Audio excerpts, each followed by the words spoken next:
All right, am I on? Can you guys hear me okay? Good, awesome. All right, so yes, they ran over a little bit, but very excited to have you all here. For those of you that didn't tune in earlier, I'm Brittney from Plotting and Scheming. We are officially on our last panel of the day, Establishing New Norms.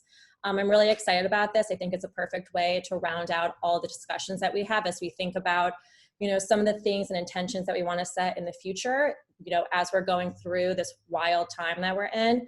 I want to go around and introduce each of the panelists that we have and have you guys each do a little brief intro to kind of share with everyone your background. So Zipeng, let's start with you. Hi, my name is Zipeng. I am art director, designer, animator, and illustrator working and living in Brooklyn, New York, also the founder of design studio Dazzle.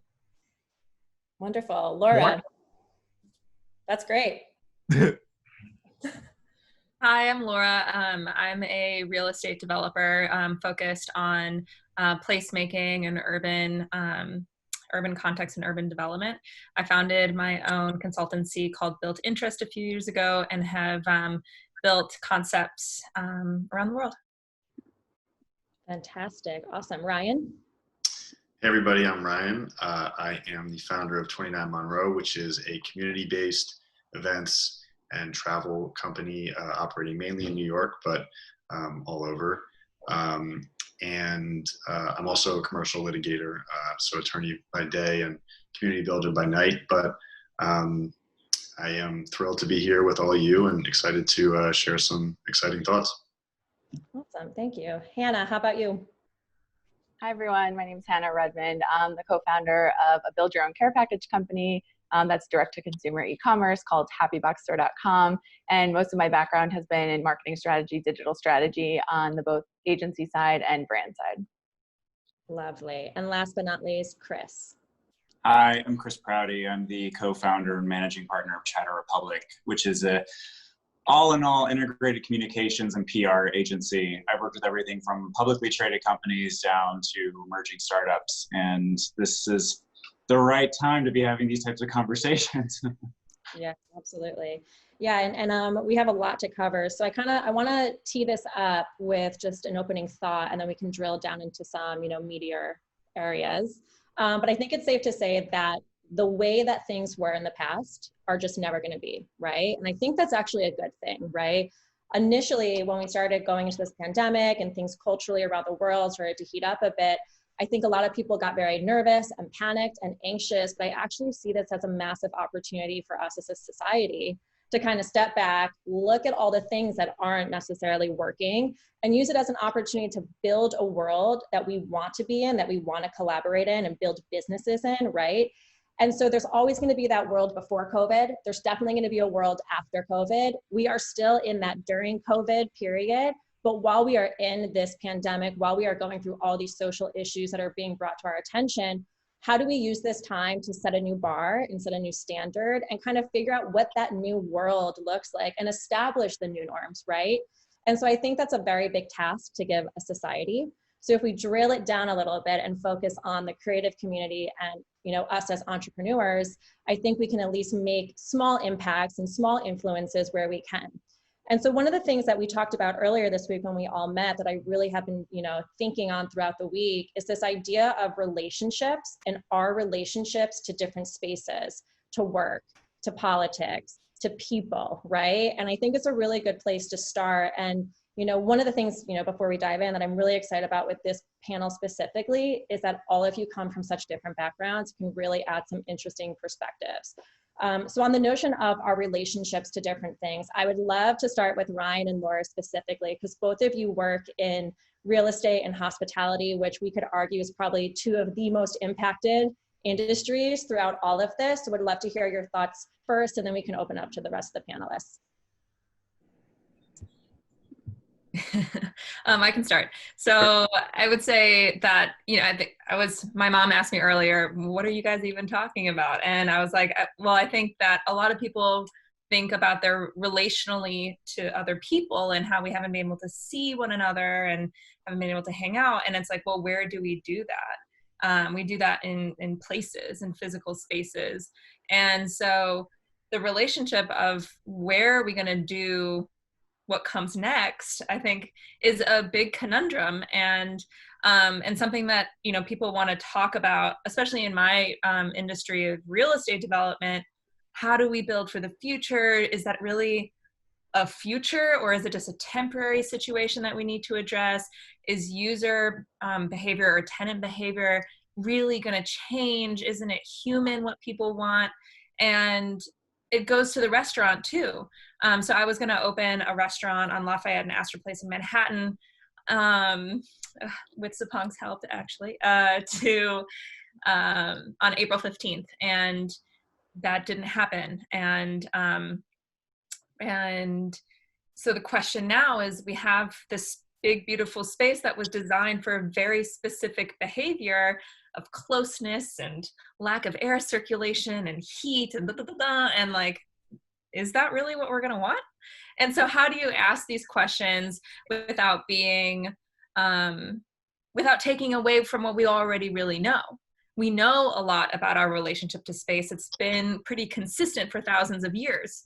But then we do have new variables that we really, really need to consider, and consider seriously, and not just as like a temporary Band-Aid.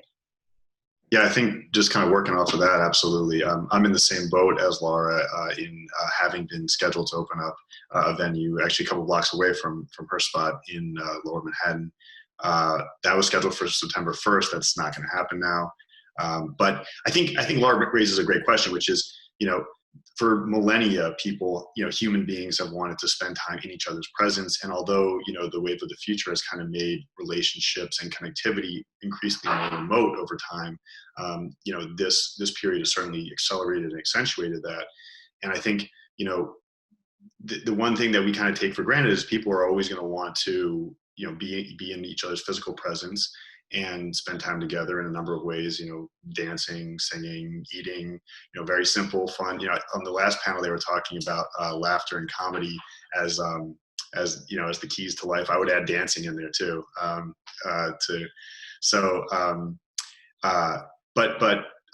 know, I think, you know, Remad, one of the central kind of points of my business is bringing people together, just like as simple as it may be, whether it's in one space, whether it's in, you know, traveling to another space. You know, we were intending to build a clubhouse for everybody, and we're still trying to make that happen. But anticipating kind of what the next steps are going to be is obviously, you know, the question, the $1 million question on everyone's minds.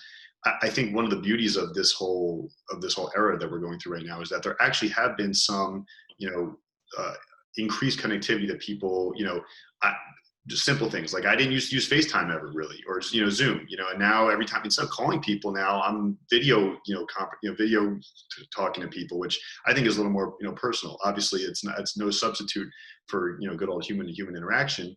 But I think, you know, I think it helps us stop and rethink how valuable it is that when we walk into a Starbucks, instead of talking to the person across the counter, we just punch into a little dial pad now. And we're kind of all used to zipping around on our, you know, kind of in our own worlds. But I think, you know, hopefully coming out of this, we'll take less for granted how important that person-to-person interaction is. Yeah, I totally agree. And it's kind of funny to hear you talk about the reality of always being on Zoom or always being on FaceTime, right? It's almost a little more intimate in a way because you're making eye contact with people constantly. And it's like, you know, when I was working with, you know, a team of mine a few weeks ago, I was like, all right, I love you guys, but I cannot look at you any longer. Like it's too much eye contact, right? But yeah, it's really interesting. So I want to ask the same question to Hannah, Chris, and Zipeng in relation to brands specifically, and how you think people's relationships to brands and how they buy brands, how they relate to brands in terms of values and so forth will change in the middle of all this, right? I think it's interesting, with space in itself. You know, space also can mean social equity. You know, what space do you fill, and who is in your space? And I think a lot of the brands, or a lot of the consumers that are looking at brands now, you know, I think there was the initial backlash of those, you know, ubiquitous emails that were like, oh, we're here for you. It's like, I signed up to your mailing list 5 years ago because I wanted a discount to your product, and now you're telling me that you're with me. Like, I really don't care. So I think there was a massive backlash and a learning experience from that. But I think a lot of the brands that are doing well and have really gotten the idea that people need their space, their own individual time, because I just briefly want to say that because we're in our homes, we're that much more protective of our own space. And I think if you're intruding in my inbox, because inboxes essentially are an extension of ourselves now, you know, you come through anybody's inbox, they're essentially, it's a full deposit of who that person is. And I think brands have really taken a step back and evaluated like how to create meaningful conversations and not just blast at random consumers on mailing lists. Yeah, I agree. I think one thing that has been interesting in working with brands recently is that there is a little bit more focus on the human need right now and the consumer. It's funny, in the beginning, it was kind of, to exactly to your point, is like blasting and like just being relevant in this moment. But then it became like, oh, this is longer, and we actually have to pay attention to what consumers care about, what they're feeling right now, because that actually really, really matters, and how we evolve our business or our model or whatever communications needs to follow. So I think that's I guess one benefit of it, is that just really looking at what the consumer actually needs and cares about right now. And I think also I was reading some survey data about how we already kind of knew that it was a trend that people care more about what companies are doing for the world and for our, you know, the country, for people in general, that like CSR has been a trend anyway, right? Especially with mistrust in government. We've seen that on the rise. But now I was looking at some survey data about reactions to COVID and everything going on. And it seems that people are really looking for companies to protect their employees. Like, people are actually seeing, okay, well, what companies are making sure their employees are safe? Like, it's getting to that level too, which I think is just also interesting, is just the evolution of CSR as a result of this as well. And like what companies are doing or have to do or have to say that they're doing to make people feel invested in them again. Accountability. Go ahead, sorry. I know, I was gonna say, it's interesting for me. One is I'm a Chinese immigrant living in America at the moment, and on the other hand, Pride Month has just, we just, finished Pride Month in some way or another, and it's usually one of the busiest months for, I think, a lot of queer people out there, just because, for some reason, to some people, we don't exist any other 11 months of the world and of the year. And it's interesting this year. I don't know if you can tell, my style is like a little intense, and I was aligned up with a few big brands, and then it was an interesting conversation to have with some of these clients about the colors that we use or the vibe that we're going into. And because I think everybody right now, it's not only are cautious, but also they genuinely want to be socially responsible to the audience or to whoever that they're facing towards.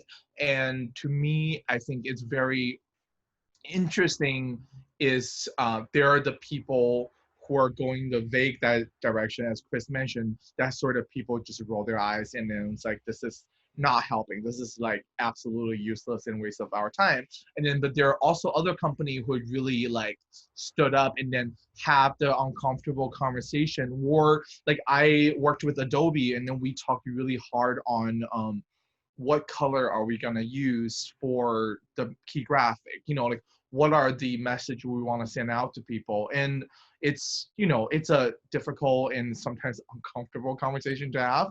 But I felt, I'm glad that some of these companies are willing to take stands on like something that might make them, might get them criticized, but then they have their belief as well. And I felt like this year is great. And also for the Liberation March, it's like the first march in years that it's like no corporate floats, and then there's no like nothing that's just like woohoo, but it's like real people and then genuinely supporting the community and the cause. And I felt like kind of feel even better. I feel like that's what Pride really should be, for the people instead of other companies out there. So yeah, that's an interesting. Oh, go ahead, Chris.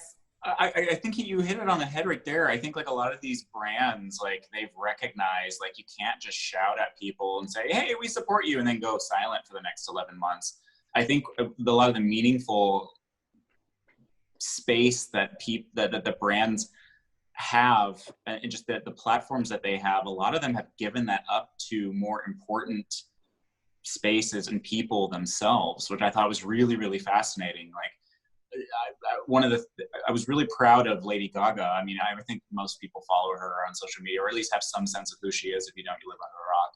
But she gave up her platform, and so did a few other very, very powerful, influential people, and gave up their space for smaller, more supporting brands and or nonprofit organizations to speak in an audience that they never had before. I just thought it was fascinating that they were able to do that. Yeah, like I worked on a new collaboration that it's launching, like, you know, it launched after Pride, and it's a, you know, it's about being, you know, proud all year long. And then what was kind of like, it was shocking to me is the client was like, yeah, you know, 50% goes to you and 50% goes to donation, whatever charity you want. And then all they want is cut, you know, take care of the cause. And I felt like, you know, for a lot of, hopefully there will be more brands out there can like catch on the mindset. Like, it's like really not for you to profit out of the people for causes. It's like,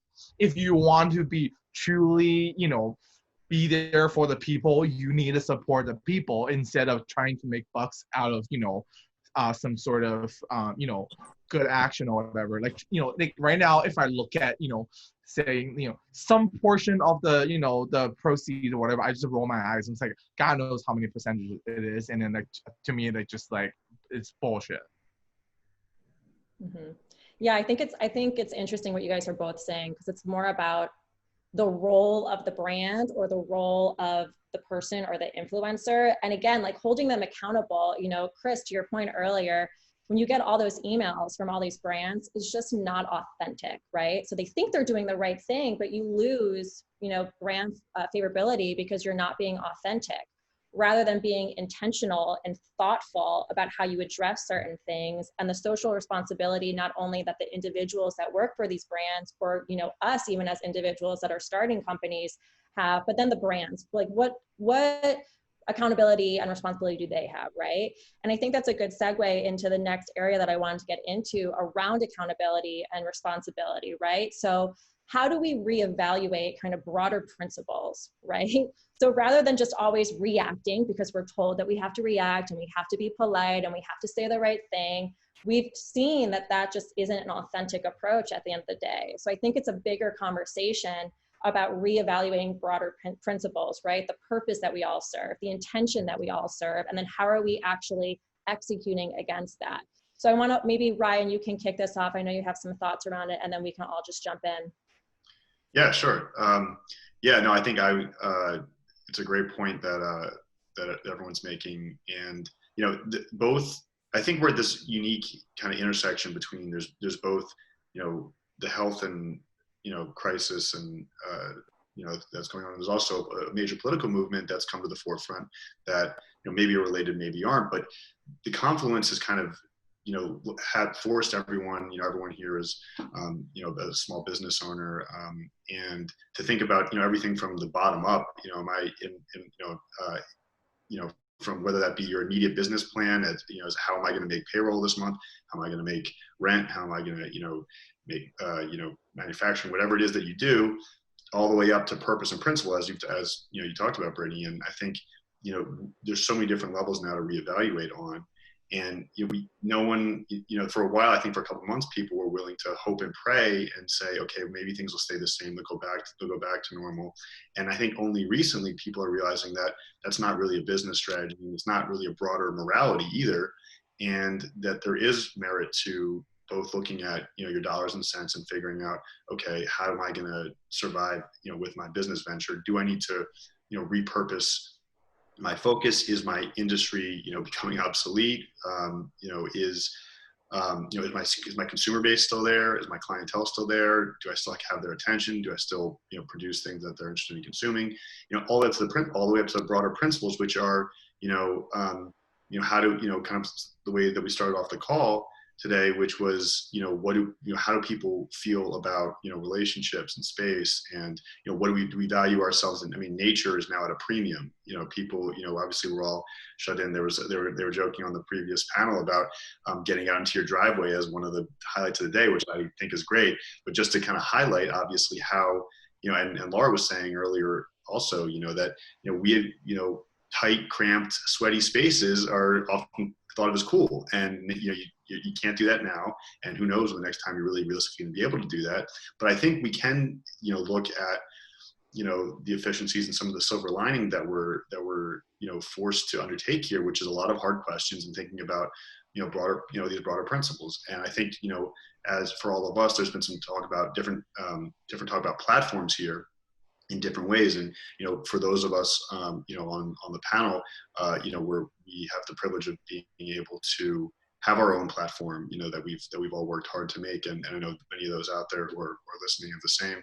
And I think, it's on us. The charge for us right now is to use those platforms to continue to push things forward, because, you can see that there are many people who weren't, from leaders, from political leadership to elsewhere, that there are people who either don't have the opportunity to make a difference or who are declining to. And so I think, this is, I think it's an exciting time, challenging for sure, but it's an exciting time to take up the mantle.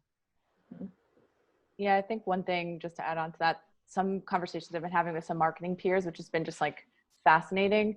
People working in marketing at big organizations, they are faced with this challenge where that accountability, we're very reactive, right? Like a lot of organizations are being really reactive right now, instead of really thinking about and being forced to take a step back on their principles and their values and like what they actually care about in all of the things going on in the world and what is their stance. A lot of them haven't taken that really hard look, and they're kind of being forced into it.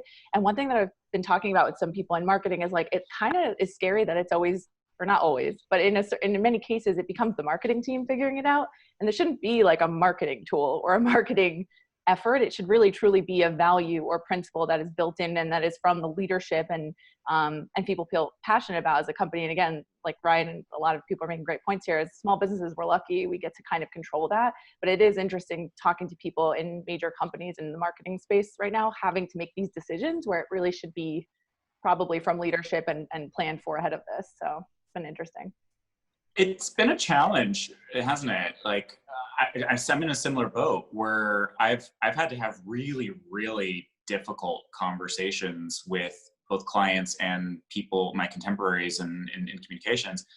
And at first, nobody had an answer because they were all deferring to somebody else. And you can't do that transference of responsibility. Like you don't get anything done. And so I think when we turn to individuals or companies or brands that we know are very outspoken, then once they toe the line or step over the line and make a statement or create a sense of etiquette of how to respond, then everyone else kind of fell suit. But I thought it was really fascinating that, especially at the beginning of the pandemic and then during the protests especially, a lot of the brands whose decision makers are of an older generation, they deferred to those of us that understood the power of social media.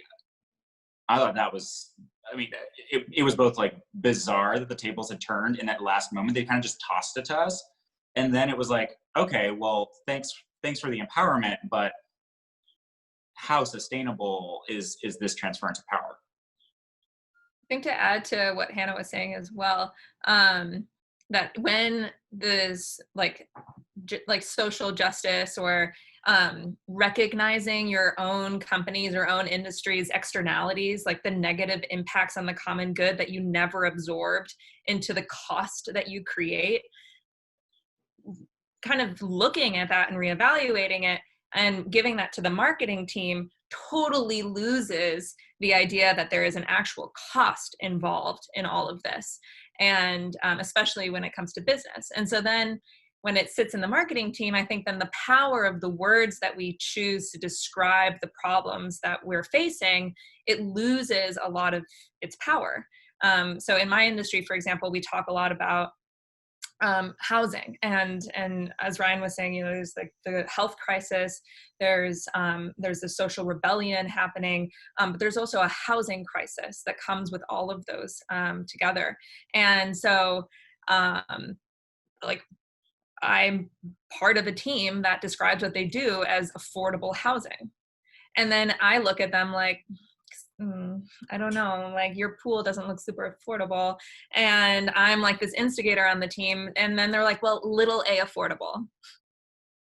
And I'm like, I don't know what little a affordable is, right? Like nothing that is really accessible to everybody is naturally occurring.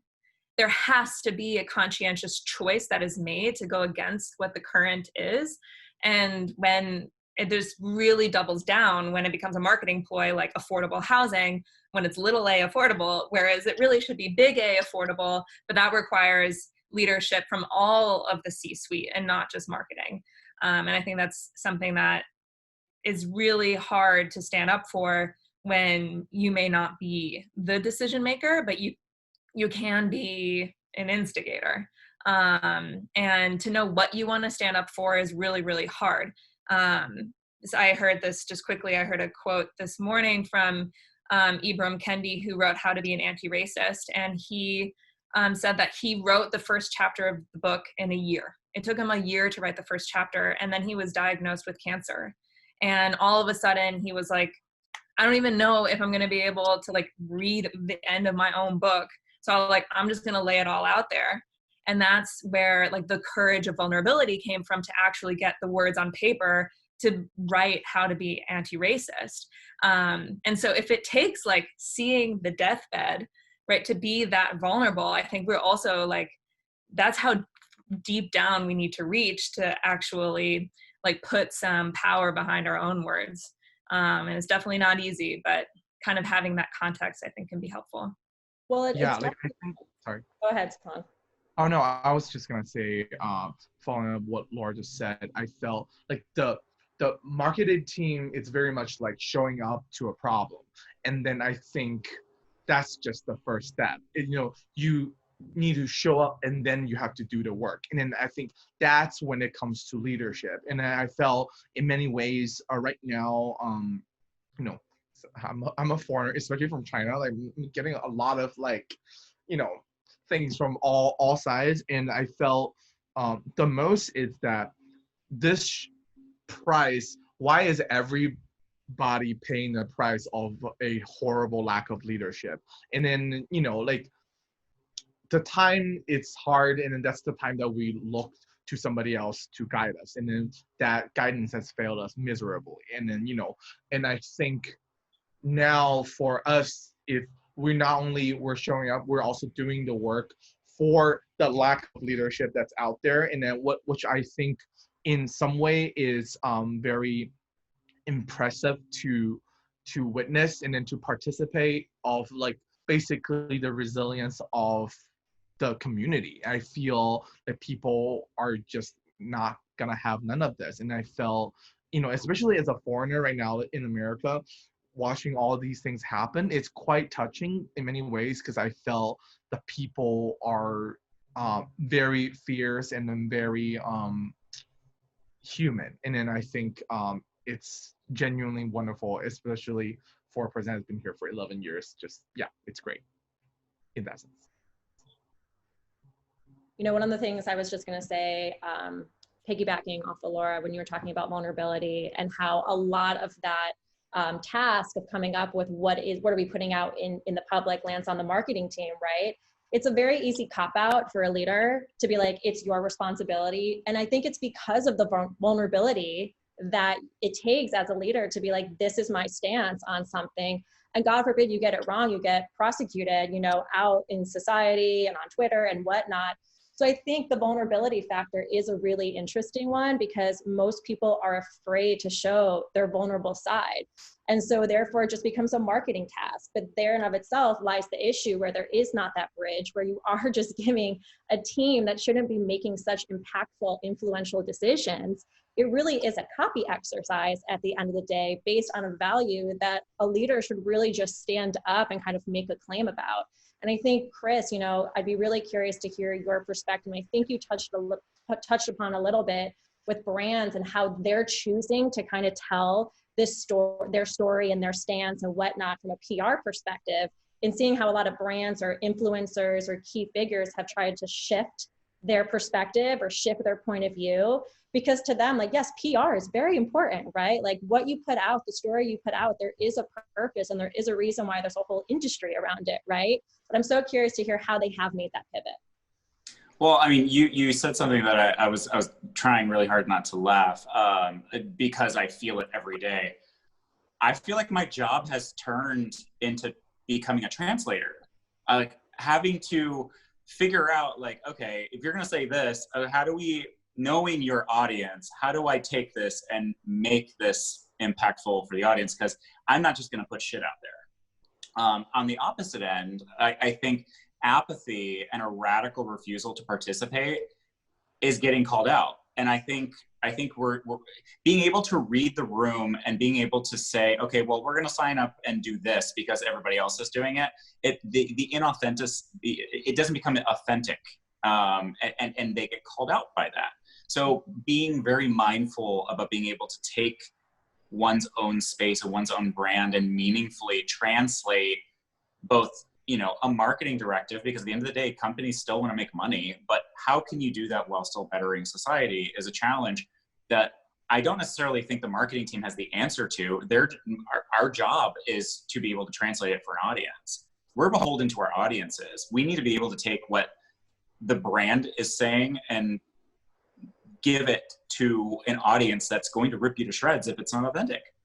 And to give some credit to the marketers too, I do think that they, in like the chain of communication, are not only talking to the audience, but talking with an audience. So they have an actual conversation with people. Whereas like in really big companies, a lot of the rest of the executives are like totally in a bubble.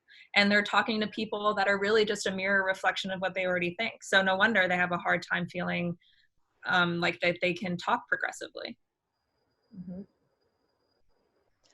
Laura, we have a question for you specifically in the chat. Do you feel that standing up has ever lost you a relationship? How does that affect your following steps? Yeah, it definitely has. I think that I like to be very opinionated, and I am down to change my opinion, but in the moment I have an opinion. And I think at the time it felt like an opinion, and this is just an example, that I was like, Donald Trump looks at Nazi history and says, yes, thank you. And I'm German, and that history is super familiar, and the way it's taught is also very specific. And so I would say that all the time. And in like 2017, people were like, come on, like this is still America. And it's like, of course, you know, it's everything is different, but like I would make that statement. And I have definitely lost, you know, like friends that were moderate in their politics, and they're like, I just can't like hear you say that, and like we totally aren't friends anymore. And so I think that like you start to like feel self-conscious, because I was even thinking about it today, like because he affiliates potentially with this like political party, by me labeling one other person, you know, you create this like sense of group rather than individualization. And I think that is really, really difficult to constantly toe the line. Mm-hmm. And that's like a really important part of like having an opinion and like recognizing its impact, is like you're specifically talking about one thing and one individual, but in society, we totally group think almost everything. And so when you make a statement, and when I make a statement, like I definitely think about, is this statement worth potentially like burning a little bridge? And it often is. But like, you know, with every relationship that you kind of like push, you definitely also like bring other people in. And in the last chat, somebody, I think it was Lauren, had mentioned like losing followers over having an opinion. And maybe that's the point, is like, you know, you talk about curating an audience, we'll let them curate themselves. But it's about being open, and you can make a statement, but you better be ready to listen to someone else's too. Yep, if you absolutely. talk and then shut your ears off, like that's not helping anyone either. Right. Well, that's the whole point of the conversation. It's a conversation. It's not a conversation if you guys both are saying the same thing. And I think that's part of, a bigger, issue here, but that we digress if we get into that. But anyways, we are about 5 minutes out before we have to close this out. I want to go around and I want to ask each of you, what is one of the new norms that you think that we're close to establishing, or that you hope that we establish coming out of this pandemic? I'm just gonna say real quick, and go back to what our first conversation about space. What I love coming from this going forward is like maybe people are less bounded by the physical locations for the future. Like hopefully no company is going to force me to work on site anymore, because we have clearly proven that we can all work in our own element. And then that probably can open up more opportunities and more ways of collaborations for, like literally out the whole globe to be together. It's like the World Pride this year. So, to me, that's something that it's kind of awesome. And also now it cut off all the transit time, so I won't be late because of MTA. Is like, because of the L train. So I felt like I'm kind of happy about that. And I am very much looking forward to work with more people in different places. I would say I think one of the things coming out, again, kind of focusing on kind of the, more the, business lenses, I think, fortitude and flexibility and kind of a harmony with, with purpose and principles, kind of going back to what we were talking about before. I think, every so often there are unfortunately crises and major macro, economic events.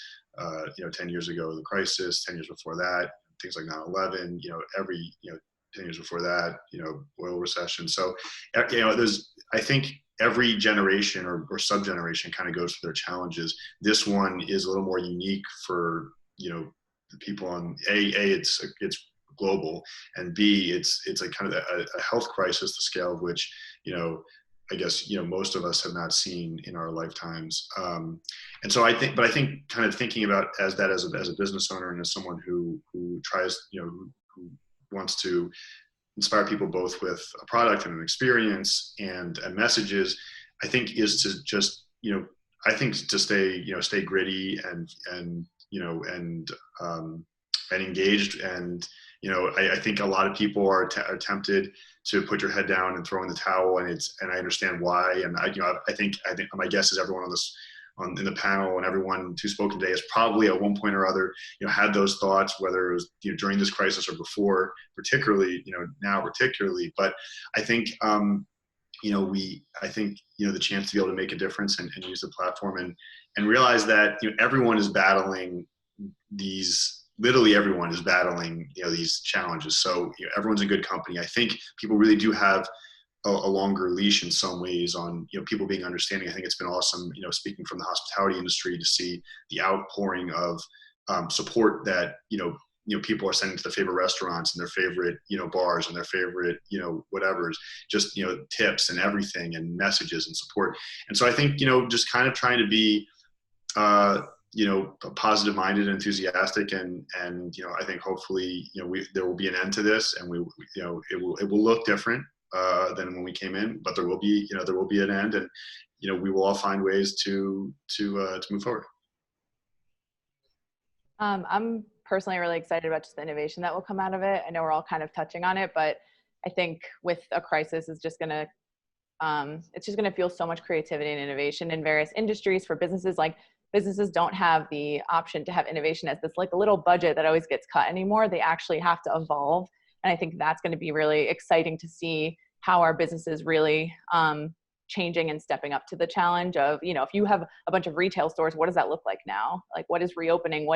How do you evolve that? How is, AI and VR and all these new technologies, like how will it fast forward, I guess, adoption of new technologies, especially for some like just antiquated industries. And then I think also it's kind of like we have like a giant challenge right now. And I think that one of the kind of cool parts of it is that we're all in the same, like we all don't know what's going to happen. So whereas experience and, you know, people, yes, have lived through different crises and have gone through different things, but this is so unpredictable. And that whether you're right out of college or you're, you know, a seasoned professional, we're all kind of in the same, we have the same knowledge of what's going on in this particular crisis, which can be potentially really exhilarating if you're young and have a lot of ideas and really want to like invest in innovation and creativity at this point in your career. So I think I'm really interested to see how some industries change. I really think etiquette is something that I'm seeing a massive transformation in, from both individuals to communities to brands to industries, from the way that they empathize with their audiences to the way they communicate to their customers, just and also to the understanding, the honesty that they're providing to some of their both their communities and their customers. In that, you know, like we're all like everyone has been saying over and over, we're all at home and we're all in the same boat. We all have anxiety right now, and it's pervasive and it's probably not going to go away for a bit. And understanding that is really what has excited me about the way that we move forward. And I think that we're going to become a far more empathetic society, especially in North America. And that's cool for me. I love that. I was going to add to kind of connect some of the points around how that like comes back into the city too, is like, oh, you have an idea for a store. Well, like, is it legal to do that there? And like, is that a question we really want to have to answer? Or, you know, like, how do you institutionalize empathy in these spaces, right? Like, are we really going to like evict tens of millions of people at the end of the month? That's like a societal choice. And I think that relationship to space, kind of what Zipeng was saying, is also we are like disconnected from a lot of spaces, but we're then also like very deeply connected to other spaces and places. And I think what's been really cool, especially in my industry, is that I think people have felt disconnected from real estate, and it's this like ivory tower practice. And they don't really know how to engage with it, other than the fact that like they know that like someone built the street they walk on, and like they live under the roof someone built. And now there's so much more just dialogue around like, how can I change this? How can I, like, as a restaurant owner, transform the parking spots in front of my restaurant into seating? Or like my office, I'm the office manager in a huge place in Times Square. Like, can't this just be a school? Right? People are like asking questions about like our physical spaces that I don't think such a broad audience has asked before. And as somebody that's like involved in the decision-making process around how these spaces get built, I'm so excited to have just so many more different voices at the table and empowered, really. Wonderful. Well, you guys, thank you so much for being part of this. There's so much good dialogue going on. I'm really happy that you were able to join, and that closes out our panels for the day. So thank you for closing with me. And so, of course. So again, I just want to say thank you to everyone who joined us, and thank you so much to all of our panelists, our performers,